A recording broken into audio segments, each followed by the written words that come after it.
Welcome back, listeners, to a new episode of The New Standard.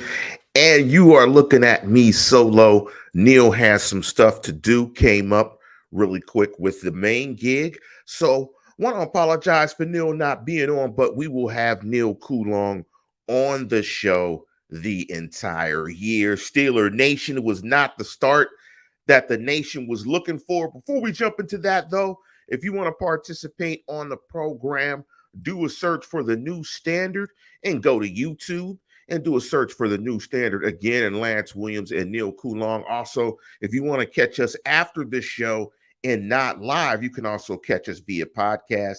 Go to your podcast feeder that you use and do a search for the New Standard and Lance Williams or Neal Coulong. Want to welcome you all to the 2023 edition of the program. And the title of the show is It Was Really Junior Varsity, but you could also probably say, yikes, that it was just really bad. And it was just really bad. And I'm getting a text here from Neal. Neal might hop on in about 10 minutes.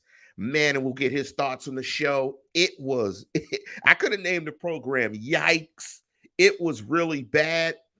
And before I jump into some numbers with this program, and we're going to jump into some of your comments, and I may jump into some of those before Neal hops on. Thank you, Big Mel. Thank you, Fee. Thank you, Wes. Thank you, Rich. Thank you, everybody, from hopping onto the program. Raymond Santiago, thank you, everybody that hopped onto the program. And I know you guys are fired up. I'm fired up, and you guys are pissed off. But before I jump into some numbers, I just want to say this. The preseason has to be taken with its level of context. Not much game planning, trying to get a rhythm, trying to work through it. And I get it. And you should be excited about some of the stuff that you see in preseason, but you have to take it with a grain of salt. Now, and I think Steeler Nation should have been encouraged. I mean, the preseason was fabulous. Kenny Pickett was fabulous. We knew that Kenny Pickett was not going to be as dominant and the offense wasn't going to be as good as it was when you started the real season. And me and Neal talked about it. Although we both picked the Steelers to win this game, we thought that game one would be an awesome test for this team. And it was a test that they failed. I mean, they could have had all the questions, and the way they played and got their ass whooped, it looked like they would have failed everything as well. So let me jump into some of your questions before we get Neal onto the program. And I want to say big up to Blue Gold, new listener to the program. Big up to you. And Blue Gold said, I've embraced as a Steeler fan for this to be our opening game showing. Big up to Blue Steeler, though, with the picture of the notorious B.I.G. And when I'm looking at the comments, it's funny how the comments start like that. Mel is excited. Oh, I can't wait. Steelers for life is like, oh, yeah, the season starts, baby. West jumps in, third comment of the season. And let's hope this is not indicative of the season. West jumped in and said, what a pathetic, embarrassing effing game. And let's jump into some of these comments. Raymond Santiago jumped off and said, 2nd and 8 and down by 20. What do competent people do? Pass the ball. What does Canada do? Run. Calls a run. It's 3rd and 2, excuse me. What do competent people do? Run the ball. What does Canada do? He passes the ball. Well, I can just say this. Canada was dry like the soda. And we have my partner in crime, Big Neal, jumping onto the program. Let me see if I can add Neal to the program. I think let's see this. See if I can add Neal here. For some reason, there he is. We've got Big Neal on the program on the good side, the Steelers side. What's up, Big Neal? We want to do the questions, But let's just jump into it, Neal, and we could just give your thoughts on this game to just get it started. Wow, what a fantastic game that was. Yeah. I think I don't know if we have seen the Steelers play as poorly as they did at the functional minutes of the game in a while. I feel like I've said that a couple times over the last couple seasons. This might have been the most surprising, not because of the strength of their opponent. San Francisco 49ers are a very good football team. I am not surprised they won the game. The manner in which they won it, I don't think they broke a sweat. I mean, the level of physicality between the 49ers and the Steelers was shockingly one-sided. I don't know if I've seen a Steelers team get kicked around the way they did today. A flat-out embarrassment for Pittsburgh, regardless of optimism heading into the season. The level of production that they had, the lack of execution, the amount of operational mistakes offensively, inexcusable, unacceptable, whatever term you want to use. I don't think I'm speaking too far away from what people are thinking in this game. Awful performance today. Very disappointing. If nothing else, TJ Watt was probably going to be named Defensive Player of the Week, ironically, in one of the worst defensive performances we've seen in quite a while. Those are my knee-jerk thoughts on what was, a pretty surprising game to me. I did not think they would come out nearly as flat as they did. It was a great preseason. They looked good. Perhaps they should have kept the ones in longer than they did, because they didn't show up today at all.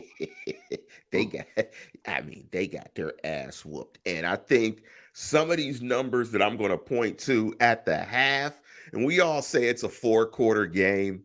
Honestly, this game was 2 quarters. Actually, this game was this 3 game drives. This game might have been a quarter and a half. They were getting their ass whooped. And let me give you some of these stats. At halftime, the Niners were 4-7 on third down, 42%. Steelers were 1-7, 14%. The Niners had 222 yards of offense at half. The Steelers had 77. Niners, 14 first downs. Steelers, 6. Niners had the ball 21 minutes. Steelers, or 22 minutes. Steelers, 8. Yards per play, Niners, 6. Steelers, 3. Yards per attempt, 7.3. Steelers, 3.05. Snaps, 40-27. Total dominance by the 49ers. I mean, this was easy.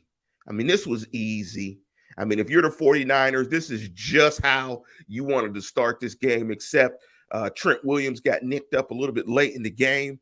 But when I watched this, and the thing that I said that you missed in the intro and the start of the show, Neal, was the tiers. I kept thinking of the word tiers in class, that when you look at these two teams, you see the stark talent difference on both sides of the ball. And you look at a team that, hell, has been at the NFC Championship, the last 3 years.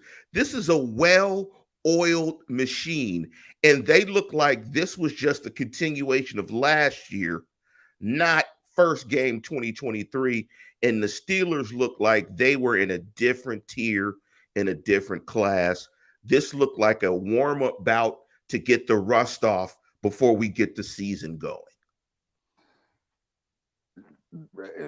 Is this rust? I mean, it's hard to break this down. As a member of sports media, I've covered games like this many times. These are the hardest ones to describe because it's so early. You don't have anything to go back on. And you also don't really have a great sense of where the season is going for anybody. And everyone's going to say this, I know, just to throw it out there now. Joe Burrow played a terrible game. Statistically, from what I saw, I haven't had a chance to watch any of it. He played a terrible game. Nobody's going to write off the Bengals after one game. Did Cleveland win? They won, right? I think they won. Yeah. I think I've had a hell of an afternoon here. We want to put things into the proper perspective, but we don't want to let anybody off the hook here either. That game was 5 times as bad as the score indicated. It really was. And I get the feeling watching this again, it's going to look even worse. I was the thing that keeps coming out to me more than anything, Lance, was with physicality, just a complete lack of physicality. They got pushed up front often. You know, Christian McCaffrey had the one big carry. They knocked 3 defensive backs on their asses on that play. Badly. They got Neal, whipped. a lot of people in the comments are making a comment about Levi Wallace on that particular play. Yeah, well, And Levi like, Wallace was the one on his back. He wasn't even on did his ass. he and Raymond Santiago, he responded, I demand an answer for why Levi Wallace randomly jumped into the floor instead of tackling CMC on his long TD run. Honestly, Neal, when I saw him running down the sidelines, man, I just went to the bathroom and just, I took a bathroom, a bio break. I knew he was going to score. I just figured I'd just take a break. I didn't see, honestly, Levi Wallace jump out the way or jump to the ground. What was your thoughts on that play? Did you see Levi Wallace do that? I saw Levi Wallace. It was hard to miss Levi Wallace. You're going to find that, I don't want to put myself into this category. I'm saying it because these are the people that I talk to. The hardcore football people are going to have a real problem with the way Levi Wallace played in this game. Honestly, they're not going to, but it's the type of game where I wonder if he's going to be cut after it. It was that bad. I mean, he didn't compete for anything. Brandon Ayuk, I really like Brandon Ayuk as a player. I think he's really good at what he does. The Steelers took Kittle away. That was their focus. They were going to make somebody else beat him. Ayuk had to step up and make plays, and he did. I thought Patrick Peterson defending the touchdown that he had, he defended that the way he should have. That's a tough play. That's a great play. And Ayuk just beat him on that play. Great throw by Purdy as well. Wallace, though, had several, whether they were tackle attempts or whether they were coverages, he didn't compete. He wasn't competitive on the play. I don't know another way to put it. It's just like it's week 1 of the season. You need to be fighting a bit harder than that. I was really disappointed in that. When a guy gets his hands on you, and I'll say this too, our boy, Darnell Washington, flattened the hell out of Nick Bosa. Oh, yes, he did. It's a great play. Nick Bosa is 20 times the player George Washington is. Or Darnell Washington is. I swore I was never going to do that. It's not a question that Washington is better than Bosa. It's a great highlight. It's one play. With Wallace, you saw it consistently in this game. He didn't compete. Washington competed on that play, and he got the better of Bosa. Bosa's a phenomenal player. It's a nice highlight for Washington to have. There's some optimism on that. Wallace, to me, didn't look like he competed at all today in this game. Very, very frustrated. Not nearly as frustrated as I am with Kenny Pickett. And I'm only saying this, Lance, because at some point we're going to need to segue into Matt Canada because everyone's going to freak out about that. Have you seen a quarterback up to and including Mitch Trubisky who played worse than Kenny Pickett did today? Because I don't think I have. I'll have an answer for you on Wednesday. I don't think I have. Before we get to Kenny Pickett, and let's just say this again, listeners, you're checking out the new standard. The name of the program, today is It Was Really Junior Varsity. Breakdown of the Steelers versus the 49ers. Let me say it like this, Neal, and I'll echo what you're going to say. For my brief stint of coaching, coaches never want to coach effort. It's not as if you mind getting beat or you mind seeing your players get beat, so on and so forth. But what you don't like is your guys getting beat and them not showing effort. And I think you could honestly question Levi Wallace's level of effort in this game. I'm not going to say he quit, but I'm going to say that his effort was not up to par. And I think they're going to point that out in film session. They are going to absolutely point that out. But to Kenny Pickett, they had Kenny playing fast. Kenny was playing fast. I don't know if it was the adrenaline. I don't know if it was the fact that the Niners were kicking their ass so fast that they were out of rhythm. I joked on Threads that I'm not even sure the Steelers got out of their play script by the end of the first half. I mean, they had only run like maybe 15, 20 snaps by the end of first half. And a majority of that, 27 actually to be exact, and a majority of that came on the last drive in which they scored the touchdown. But this definitely was not one of Kenny Pickett's best efforts. It was definitely not week 18, so to speak, of year one, where you saw the type of player that you saw in the preseason. You saw the progress of him as a player that everybody was excited about during the preseason. This was pretty bad, but I don't want to make a bigger statement than what it is because there's a lot of football left. But this was a stinker. What were you thinking when you were watching Kenny during this game? He made JV throws. Plain and Yes. simple. He made JV throws today. That interception, this is what I really wanted to get to. This royally pisses me off because everyone wants to blame Deontay Johnson for absolutely everything. They want to blame whoever else it was. That was a god-awful throw. Horrible spot for him to throw that ball. Deontay Johnson is 5'10". He's throwing a jump ball against a corner of equal size when his receiver is inside. He had inside leverage. He threw it outside. He threw it to the defender. It's not that Deontay slipped. He had no chance of catching that ball over the defensive back. The defensive back was right in front of him. Pickett put it exactly where they trained them to go catch the ball. He didn't have to do anything. Pickett's throw was terrible. He threw a hospital ball to Freiermuth in the end zone. Freiermuth should have held on to that, to be fair. Not a good throw. He missed him on another one just a simple curl route that Pickett, for some reason, threw 2 yards to his right. Freiermuth was expecting it anywhere, if not straight in his gut, to be to his left. He was leaning left, had to come back. That's how he fell over his knee. Another first down opportunity they failed to convert. He had, I'm being generous, 5 of the worst throws we've seen of him from his career. A flat out horrible game from Pickett today. I'm not trying to be overdone with this or anything. I'm just saying your coach does not tell you throw the ball in the wrong spot, okay? That's what Pickett did today several times, and it destroyed them offensively. When you're playing a team as efficient and as powerful as the 49ers are offensively, you cannot waste those kinds of opportunities.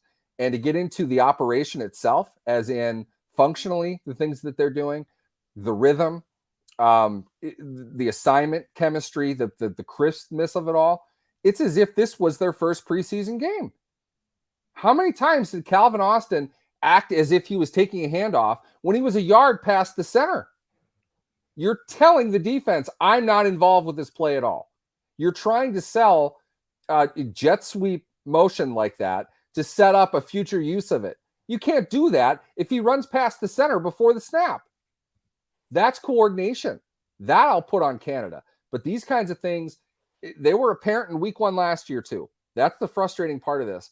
And a lot of this is on your quarterback. Yes, the coaching is responsible for it, but your quarterback is the guy that's putting all this stuff together. So the next time I hear that a quarterback is taking all of his receivers down to Florida to go work together, I'm going to point out this game. Because you did that.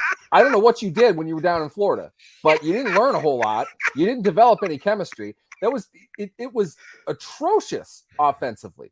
They're lucky they even scored. Yes, Miserable they are. Performance from Pittsburgh offensively today. They are. They are very lucky that they scored. I want to give a big shout out to Grayson Brown, who made the trip to Pittsburgh. Unfortunately, Grayson, and he wrote, Lance, I did not want my first visit to PGH in over 20 years to have this home loss. Shaking my head. Now I got to deal with the unhappy city. But man, 20 years ago, they sucked. Think of it that way. When you left, they were terrible. That was their last losing team. And they play 9 games like they played this one. This is going to be their next losing team. And I want to give a shout out to my guy, Todd Wheat, my boy, who's a San Francisco 49er fan, who was texting me the entire game. Also want to give a shout out to my wife, who is a Niner fan, who was cracking jokes with about 10 minutes into the first quarter, like, are y'all going to score? She's cracking jokes. She's laughing. She didn't even Ruh-roh. This doesn't look good. She didn't even get worried. She just went up behind her business, made her bagel, Check the score. Oh, it's 17 already. Oh, are you guys going to score? Thank you, Linda Williams, for not rubbing it in too bad, but it was pretty bad because the shade was subtle and exact. And also, last but not least, big up to my boy Kyle Rhodes, my roommate from high school, Steeler fan who was on his way to Hawaii. And he said, yeah, I watched the game on the plane, and the turbulence was about as bad as the Steelers' performance in the game. The plane was about as wobbly as Kenny Pickett's downfield passes were. Yes. I mean, what do you do? I know it's a long season, right? You got 16 more of these.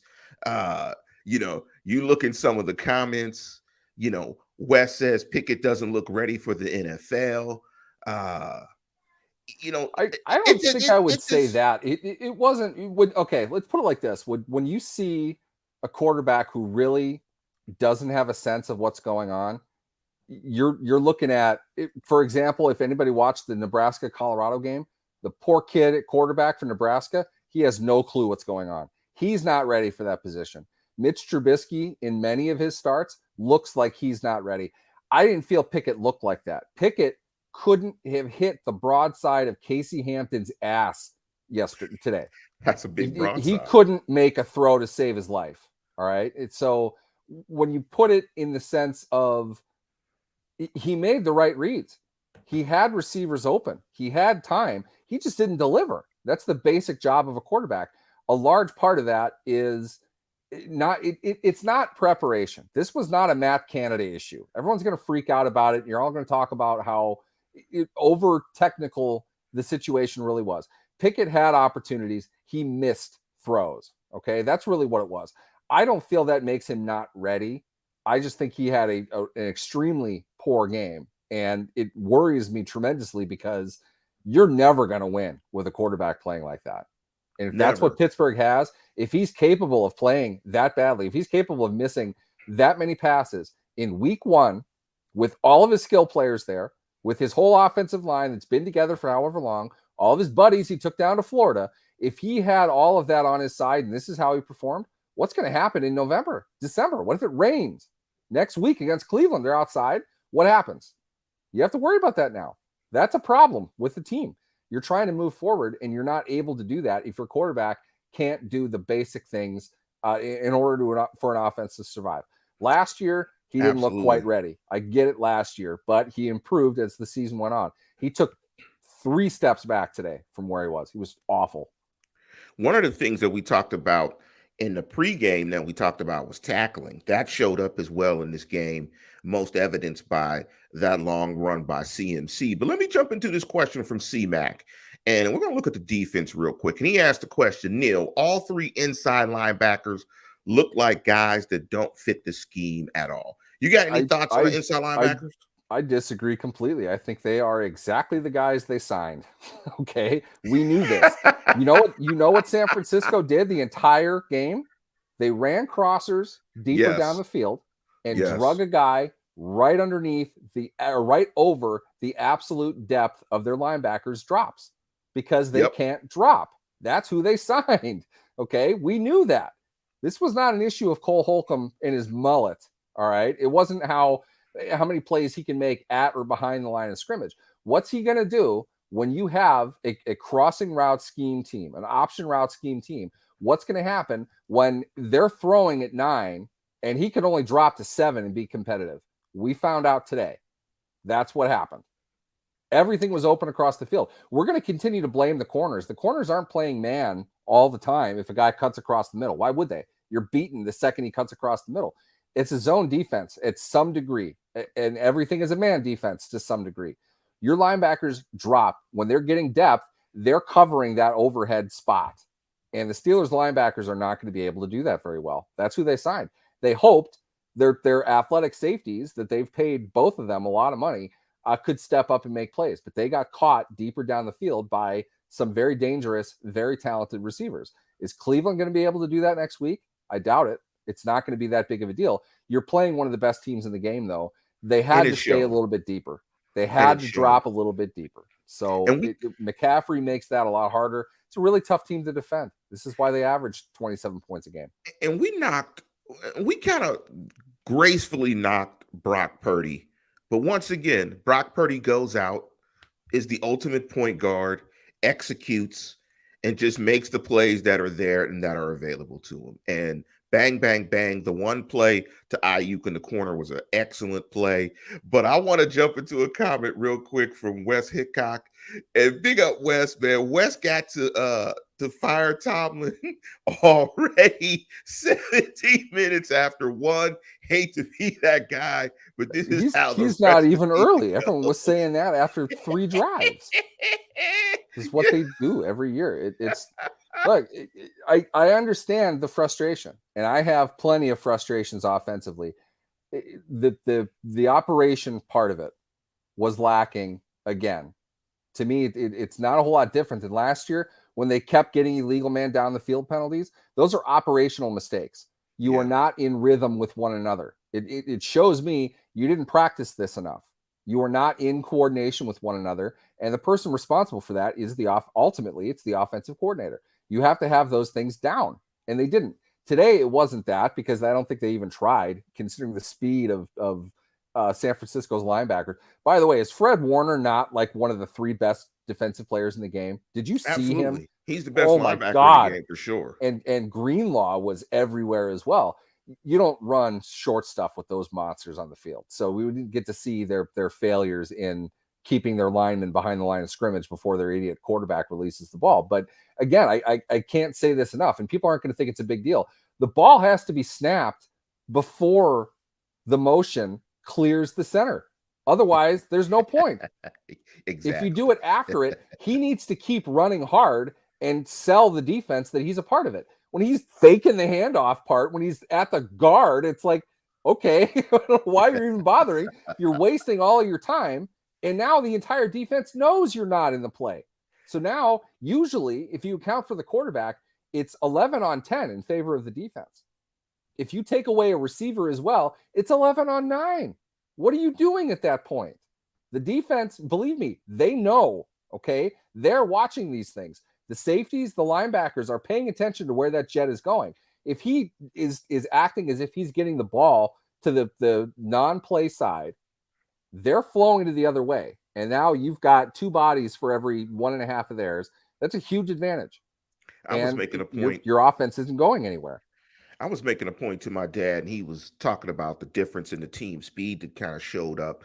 And I was saying that when you look at team speed, a lot of times it translates to the plan and them knowing what they're supposed to do and them locked into their assignments. It's a game where one false step, half false step, any type of thinking, the difference in speed shows instantly. The Niners were dialed into what the Steelers wanted to do. There were no false steps. I mean, there were no false steps at all. They were playing downhill the entire game. And so it looked like they were running at 5 times the speed of the Steelers. Now, there was a comment before we get out of here, Neal. Moose kept talking about it over and over and over again.